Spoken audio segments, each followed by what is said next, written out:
இன்றைக்கி நம்ம சேனலில் மிளகு மஞ்சப்பால் எப்படி காய்ச்சலாம் பார்க்கலாம். இது குடிச்சிட்டு வரனால தொண்டை வலி, கடுமையான இருமல், காய்ச்சல், அதுக்கப்புறம் ரனி நோஸு, வாய்ப்புண்ணு, அப்புறம் வயிற்று புண்ணு இதெல்லாமே உங்களுக்கு நல்லா ஆற்றி வரும். ரொம்ப இருமல் சளி இருக்கும்போது குடிங்க. கடுமையான காய்ச்சல் இருந்தால் நீங்கள் இதை எடுத்துகிட்டு வரலாம். இது இப்போ எப்படி செய்யலான்னு பார்க்கலாம். பாட்டிலில் போட்டு வச்சுருக்கேன். இது நல்ல பனங்கல்கன்னா இலகிரும். நீங்கள் ஃப்ரிட்ஜில் போட்டு ரொம்ப நாள் வச்சா ஃப்ரிட்ஜில் வச்சுக்கலாம். இந்த மாதிரி பெருசு பெருசாக இருக்கும், சின்னதாக நல்லா வரும். இது நல்ல பெரிய பெரிய பனங்கல்கண்டு. இது சும்மா அப்படியே வாயில் போட்டு சாப்பிட்றதுக்கு வேண்டி வாங்கினோம். இப்போ இதில் தான் உங்களுக்கு கொஞ்சம் எடுத்து போட்டு வச்சுருக்கேன். 2 பேருக்கு செஞ்சு காமிக்க போகிறேன். இந்த மாதிரி தான் இருக்கும் கல்கண்டு.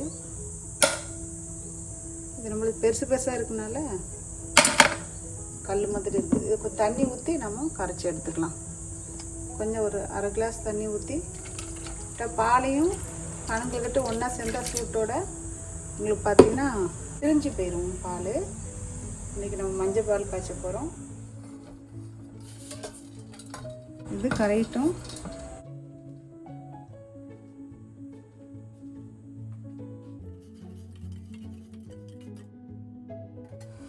நல்லா கரைஞ்சிட்டு, ஆனால் கல் மண்ணெலாம் இருக்க தான் செய்யுது, துண்டுலாம். அதனால் இந்த மாதிரி பனங்கல்கண்டை நம்ம தனியாக கொதிக்க வச்சு ஃபில்ட்ரு பண்ணி ஊற்றுறது பெஸ்ட்டு. ஊரில் உள்ளது அப்படி தான் இருக்கும். வெளிநாட்டில் உள்ளது நல்லா நீட்டாக வச்சுருக்காங்க. இது கரைஞ்சிட்டு நம்ம அடுப்பு ஆஃப் பண்ணிடணும். பால் காய்ச்சற பாத்திரம் எடுத்துருக்கேன். இதை நம்ம சூடு பண்ணிவிட்டு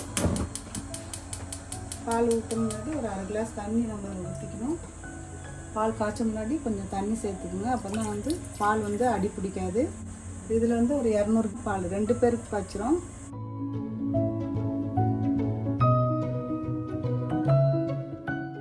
சுக்கு தூள் பண்ணி வச்சுருக்கேன். இந்த மாதிரி மாவு சுக்கு வாங்கிக்கோங்க. அப்படி இல்லைன்னா கடையில் ரெடிமேட்லேயே சுக்கு தூள் வருது, வாங்கி ஃப்ரிட்ஜில் ஸ்டோர் பண்ணிக்கோங்க. எவ்வளோ நாளானாலும் கெட்டு போகாது. தூள் பண்ணி தான் வச்சுருக்கேன். அப்புறம் மிளகுத்தூளும் திரித்து வச்சுருக்கேன். மிளகுத்தூளும் திரித்து வச்சுருக்குது. நீங்கள் வேணும்னா இந்த மாதிரி திரிச்சிக்கலாம். நான் ரெடிமேட்டில் மிளகுத்தூள் அப்படி வாங்கி வச்சுக்கோங்க. இது கருமிளகுத்தூள். அது மாதிரி ஏலக்காய் பவுடரும் திரித்து வச்சுருக்கேன். முழுசாக போட்டு லைட்டாக வறுத்துட்டு பச்சையாகவும் திரிச்சிக்கலாம். ஆனால் நல்லா ஃப்ரெஷ்ஷாக இருக்கும். நான் லேசாக திரி பண்ணுங்கிறதுக்காக திரித்து வச்சுருக்கேன். நான் டீக்கு வேண்டி இப்படி திரித்து வச்சுருக்கேன். இதுலேருந்து கொஞ்சம் நம்ம சேர்த்துக்கலாம். பால் அடுப்பில் வச்சோம்னா கொஞ்சம் நம்ம கலந்து விட்டுக்கணும். அப்படின்னா அடி பிடிக்காது. தண்ணி ஏற்கனவே ஊற்றிருக்கோம், அடி பிடிக்காது. இருந்தாலும் நல்லா ஃப்ரெஷ் மில்க் இல்லையா, நல்லா பசும்பால் எடுத்துக்கோங்க. பசும்பால் கிடைக்குன்னா பாக்கெட் பால் ஓகே தான். இதை பாட்டிலில் பால் வருது. ஃப்ரெஷ் மில்க்குன்னு தான் சொல்கிறாங்க. கவு மில்க்குன்னு தான் போட்டிருக்கிறதுல.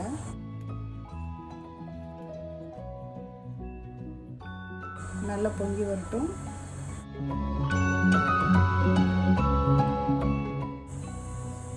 பால் கொதிச்சிருச்சுப்போம்.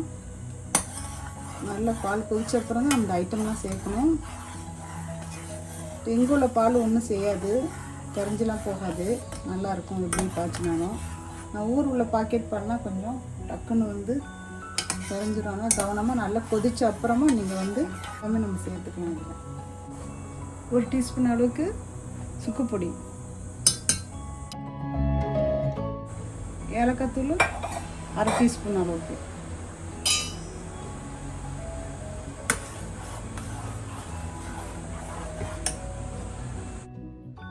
மிளகுத்தூள் 1 டீஸ்பூன் அளவு போட்டுக்கணும்.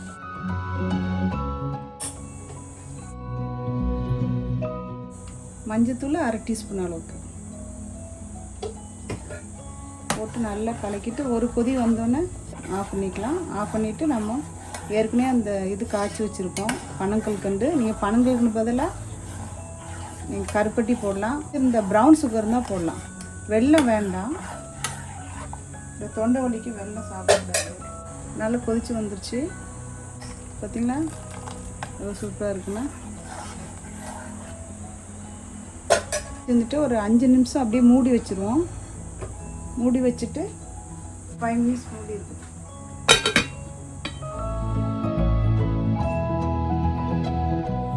நிமிஷம் ஆயிடுச்சு. கொஞ்சம் சூடு தணிஞ்சிட்டு காய்ச்சி வச்சுருந்தா பனங்கல்கண்டை எடுத்துடலாம்.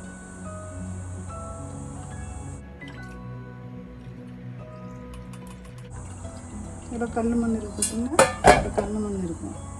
ஸோ அதனால் எடுத்துக்கணும். நல்லா கலந்து விட்டு இப்போ வந்து பால் வந்து தெரியாது உங்களுக்கு. நான் சொன்னபடி கரெக்டாக 2 கிளாஸ்க்கு வந்துருச்சு.